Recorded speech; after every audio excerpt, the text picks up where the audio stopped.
તો આ ગુરુ, પછી આ લઘુ આવી ગયો.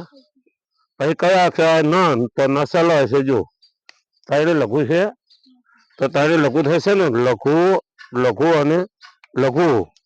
પછી કયો આવ્યો તો તારાજ હશે. જો તારાજ, તો ગુરુ લઘુ તો છે ને, ગુરુ અને લઘુ.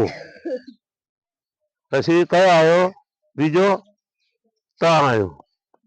તો તારજ, તો શું છે તારાજમાં? ગુરુ લઘુ, તો ગુરુ લઘુ.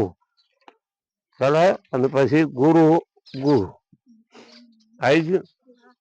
આ રીતે તમે કરો ને, આ ગણ સૂત્ર આવડે ને એના પછી બધા છંદ આવે.